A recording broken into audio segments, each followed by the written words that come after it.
सभी को जय श्री कृष्णा। स्वागत है आपका संस्कार कथा चित्रण चैनल में। आज हम बात करने वाले हैं पाप मोचनी एकादशी 2026 की।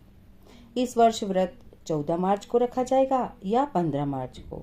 आइए, सही तिथि क्या है, शुभ मुहूर्त क्या है और किस विधि से पूजा करने पर भगवान विष्णु की विशेष कृपा प्राप्त होती है।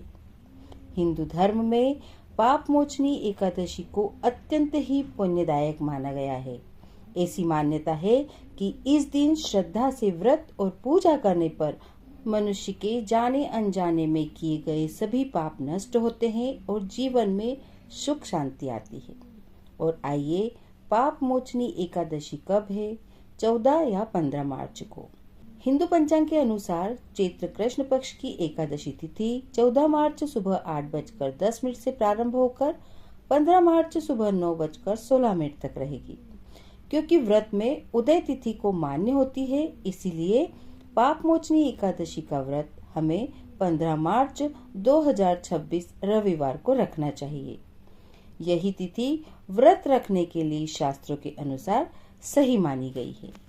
और आइए, पाप मोचनी एकादशी का महत्व जानते हैं। यह एकादशी होलिका दहन और चैत्र नवरात्रि के बीच आने वाली विशेष एकादशी है।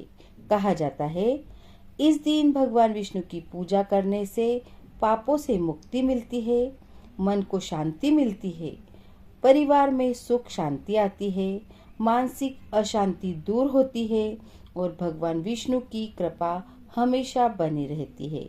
जो व्यक्ति श्रद्धा से यह व्रत करता है, उसके जीवन के अनेक कष्ट शांत होते हैं। और आइए, शुभ मुहूर्त जानते हैं। सबसे पहले है ब्रह्म मुहूर्त, जो सुबह 4:55 से 5:43 तक रहेगा। वहीं अभिजीत मुहूर्त रहेगा दोपहर 12:06 से 12:54 तक।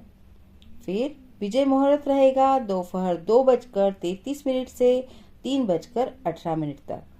गोधूली मुहूर्त रहेगा शाम 6:27 से 6:51 तक। यदि संभव हो तो पूजा ब्रह्म मुहूर्त या प्रातः काल में ही करें। और यह था शुभ मुहूर्त। आइए अब पूजन विधि जानते हैं। पाप मोचनी एकादशी के दिन सुबह जल्दी उठकर स्नान करें, स्वच्छ वस्त्र धारण करें और इसके बाद भगवान विष्णु का स्मरण करते हुए व्रत का संकल्प लें। पूजा के समय भगवान को धूप, दीप, पुष्प, फल अर्पित करें। भगवान को मिठाई और तुलसी दल का भोग जरूर लगाएं। विष्णु मंत्र ओम नमो भगवते वासुदेवाय मंत्र का जप करें या विष्णु सहस्त्र नाम पढ़ें। इसका जाप करने से आपको अत्यंत ही शुभ फल की प्राप्ति होगी। दिन भर उपवास रखकर भगवान विष्णु का ध्यान करें। संध्या काल में उनकी आरती अवश्य करें और इसके बाद अगले दिन द्वादशी तिथि पर भगवान विष्णु की पूजा करने के बाद विधि पूर्वक व्रत का पारण करें। तो यह थी पाप मोचनी एकादशी व्रत कब करें, इसकी संपूर्ण जानकारी। अगर आप ऐसे ही धर्म, व्रत, पूजा विधि और कथाओं की सही जानकारी सरल भाषा में सुनना पसंद करते हैं तो हमारे चैनल संस्कार कथा चित्रण को अभी सब्सक्राइब करें और वीडियो को लाइक करके परिवार में शेयर जरूर करें। भगवान विष्णु की कृपा आप और आपके परिवार पर बनी रहे। जय श्री कृष्णा।